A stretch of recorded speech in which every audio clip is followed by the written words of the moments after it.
नमस्कार दोस्तों, स्वागत है आपका सीएससी पाठशाला में। हम लोग बीपीएससी और यूपीएससी के लिए पीएसआईआर का क्वेश्चन को डिस्कस करते हैं। तो चलिए देखते हैं डिस्कशन को। आपके सामने पहला क्वेश्चन ये रहा।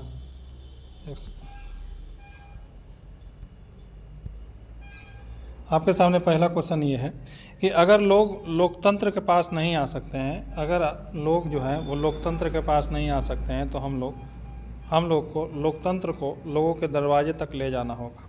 यह किसने कहा था? ये जवाहरलाल नेहरू का कथन था। यानी कि लोकतंत्र को लेकर के जवाहरलाल नेहरू जो थे वो बहुत ज़्यादा पैशनेट थे। वो चाहते थे कि भारत में जो लोकतंत्र है वो बहुत अच्छा से लागू होना चाहिए, जो उसका जो स्पिरिट है वो भारत में अच्छे से लागू होना चाहिए।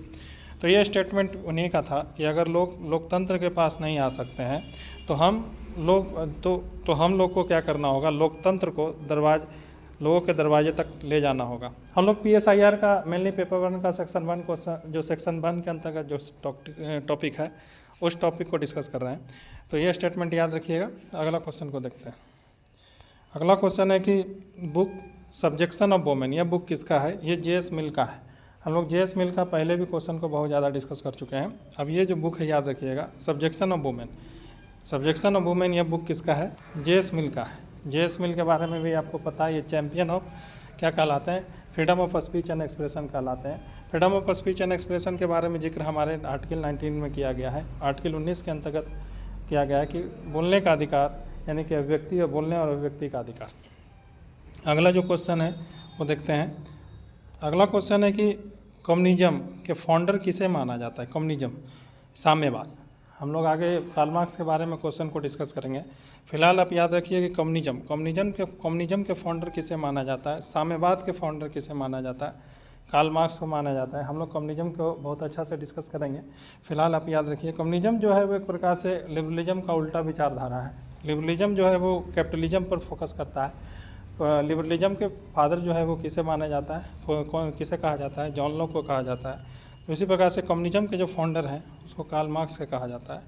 अगला क्वेश्चन है, कौन से ऐसे दार्शनिक हैं जिन्होंने गरीबों के लिए सबसे ज़्यादा आवाज़ उठाया? मतलब कि जिन्होंने गरीबों के नज़र में रख करके अपना जो है वो थिंकिंग को प्रोड्यूस किया है, यानी कि अपना जो बुक है वो लिखा है। कार्ल मार्क्स, आपको पता होगा कम्युनिज्म जो है हम आप बतावेंगे, डिस्कस करेंगे कि कम्युनिज्म जो है वो मेनली वर्कर क्लास के लिए आवाज़ उठाया गया था। कम्युनिज्म में जो वर्कर क्लास है उसके वेलफेयर के लिए, उसको अच्छा से अच्छा फैसिलिटी कैसे दिया जाए, उसी के लिए कार्ल मार्क्स ने कम्युनिज्म दिया है। तो फिलहाल यही याद रखिएगा कि कौन से ऐसे फिलोसफर हैं जिन्होंने गरीबों के लिए सबसे ज़्यादा अपना आवाज़ उठाया, तो वो कार्ल मार्क्स हैं। अगला क्वेश्चन है कि रियल विल और एक्चुअल विल का कंसेप्ट किसने दिया है? पहले डिस्कस कर चुके हैं, रिवीजन का क्वेश्चन है, रूसो ने। आपको इसमें हम बताए थे कि रियल विल और एक्चुअल विल में रूसो क्या कहते हैं। हम ये भी बताए थे कि रूसो ने स्टेट का निर्माण ही इसलिए करवाया था ताकि जो लोग जो एक्चुअल विल के अनुसार काम करते हैं वो रियल विल के अनुसार काम करें। एक्चुअल विल के बारे में हम बताए थे कि एक्चुअल विल में क्या है कि मान लीजिए कि किसी का एक्सीडेंट हुआ और वो जो पीड़ित है वो गिरा हुआ है, लेकिन आप फिर भी उसको मदद नहीं करना चाहेंगे और आगे बढ़ जाएंगे, क्योंकि रीजन ऑफ द लॉ, या फिर पुलिस की हमें तंग करेगा। आप सोचिएगा आगे चल के कि चलो हम जो आगे बढ़ गए उसको मदद नहीं किए, वो मेरा रियल विल था। लेकिन वो आपका रियल विल नहीं हो सकता है, वो आपका एक्चुअल विल है, क्योंकि आपका कॉन्साइंस ही बात अंदर से कहेगा कि हमको उसको मदद करना चाहिए, लेकिन आपके मन में डर भी है कि पुलिस है हमको पकड़ के ले जाएगी, ये हमसे पूछताछ करेगी, टाइम बर्बाद होगा। तो इसलिए आप जो है वो आगे बढ़ जाते हैं, उसको मदद नहीं करते हैं। लेकिन ये आपका एक्चुअल विल है, रियल विल नहीं है। रियल विल होता तब कि आप उसको मदद करते हैं, और पुलिस भी आपको इसके लिए क्या करती? सपोर्ट देती, आपको इसके लिए फैसिलिटी देती, आपको इसके लिए पुरस्कार देती। लेकिन ये सब कानून तो रूसो इसलिए चाहते हैं कि स्टेट ऐसा बने कि लोग अपने अनुसार कानून बना सकें, यानी कि स्टेट जो है वो जनरल विल को रिप्रेजेंट करे, पॉपुलर सोवरेनिटी को रिप्रेजेंट करें। लोग अपने अनुसार स्टेट के तरफ से क्या करें? कानून बनाए, स्टेट उसको क्या करे? इन्फोर्स करने का काम करे, ताकि लोग जो है वो रियल विल के अनुसार काम कर सकें। अगला जो क्वेश्चन है देखते हैं। अगला क्वेश्चन है कि there is no law there is no liberty, ये पहले डिस्कस कर चुके हैं। ये किसका स्टेटमेंट है? जॉन लॉक का है। जॉन लॉक ने ऐसा कहा था कि अगर लॉ ही नहीं होगा तो लिबर्टी कहाँ से होगा? लॉ है तभी लिबर्टी। एग्जाम्पल के लिए आपको बताते हैं, जैसे कि freedom of speech and expression के बारे में हमने डिस्कस किया। अगर मान लीजिए कि उसमें रीजनेबल रिस्ट्रिक्शंस ना हो, जैसे कि आप स्टेट के खिलाफ़ नहीं बोल सकते हैं, देश के खिलाफ़ नहीं बोल सकते हैं, या किसी कम्युनिटी के अंतर्गत आप ऐसा बात विचार नहीं बोल सकते हैं, बात नहीं बोल सकते हैं कि उस कम्युनिटी में के खिलाफ़ क्या हो, द्रोह पैदा हो, या फिर उस प्रकार से आपस में राइट पैदा हो जाए, यानी कि लॉ एंड ऑर्डर का क्या हो, सिचुएशन पैदा हो जाए, उसकी स्थिति ख़राब हो जाए।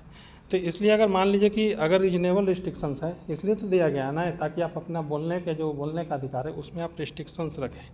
अगर मान लीजिए कि आप अगर कुछ रिस्ट्रिक्शंस ना हो, लॉ ना हो, यानी कि यहाँ पर रिस्ट्रिक्शंस को आप लॉ मानिए, जो आपको रिस्ट्रिक्शंस दिया गया है मान लीजिए कि वो एक लॉ है, तो रिस्ट्रिक्शंस अगर मान लीजिए नहीं होता तो आप कुछ भी बोलते तो स्टेट के खिलाफ नफरत फैलता, किसी कम्युनिटी के खिलाफ नफरत फैलता, तो फिर क्या होता कि पूरा हिंसा भड़क जाता। पूरा हिंसा अगर भड़क जाएगा तो ऐसी सिचुएशन में फिर क्या होगा, ऐसी सिचुएशन में यही होगा ना कि सब लोग फिर आपस में बाहर निकलने से डरेंगे, तो कहीं ना कहीं उनका लिबर्टी कंप्रोमाइज़ हो गया ना। जो भी लोग काम करने के लिए जा रहे थे या जो बच्चे पढ़ने के लिए जा रहे थे वो सब डर के मारे नहीं जाएंगे, क्योंकि राइट फैला हुआ है। तो इसलिए कहा गया कि there is no law, there is no liberty. यह स्टेटमेंट जॉन लॉक का है। जॉन लॉक ऐसा बात इसलिए बोले थे कि याद कीजिए स्टेट ऑफ नेचर के बारे में जॉन लॉक ने क्या कहा था।